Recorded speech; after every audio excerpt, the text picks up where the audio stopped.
আসসালামু আলাইকুম। সবাই কেমন আছেন? আশা করি সবাই অনেক অনেক ভালো আছেন। আলহামদুলিল্লাহ, আমিও অনেক ভালো আছি।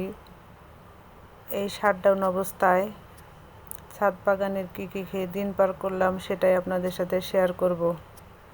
দেশে যখন শাটডাউন চলছে, বাইরে যেতেও ভয় লাগে।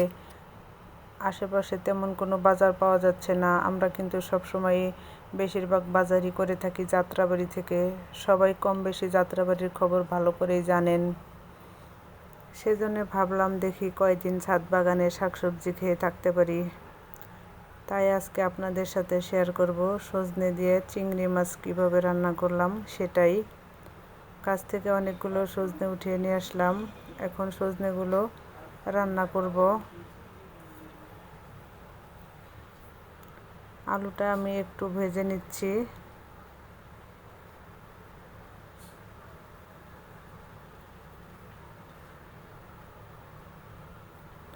আলুটা কিন্তু একটু ভালো করেই ভেজে নেব।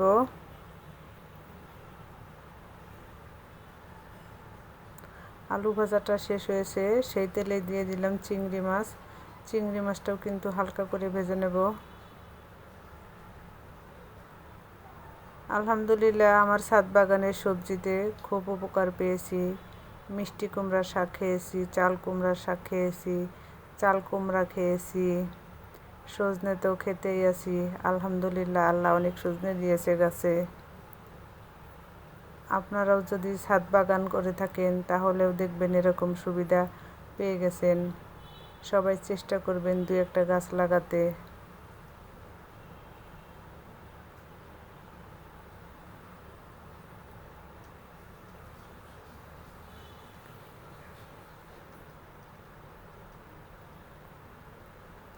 পেঁয়াজটা ভেজে নেওয়া শেষ হয়েছে, দিয়ে দিলাম আদা রসুন বাটা, স্বাদ মতো লবণ, মরিচের গুঁড়া, হলুদের গুঁড়া, ধনিয়া গুঁড়া, জিরার গুঁড়া। সবগুলো মশলা কিন্তু একসাথে দিয়ে খুব ভালো করে কষিয়ে নিতে হবে।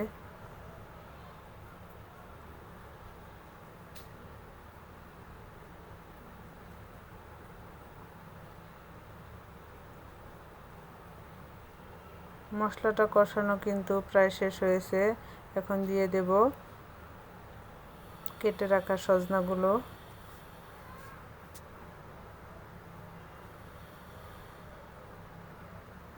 কে কে সজনা খেতে পছন্দ করেন অবশ্যই কমেন্টস করে জানাবেন।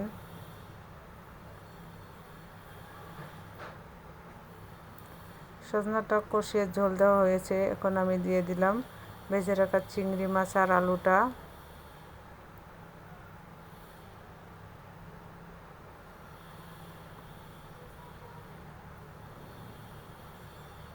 যেহেতু এখানে আলু দিয়েছি, আমি কিন্তু একটু ঝোল ঝোল রাখবো আজকে। লবণটা কম হয়েছিল, একটু লবণ দিয়ে দিলাম।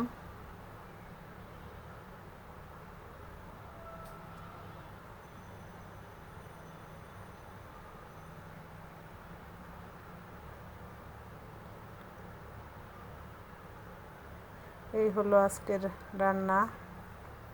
আল্লাহ হাফেজ। সবাই ভালো থাকবেন, পাশে থাকবেন।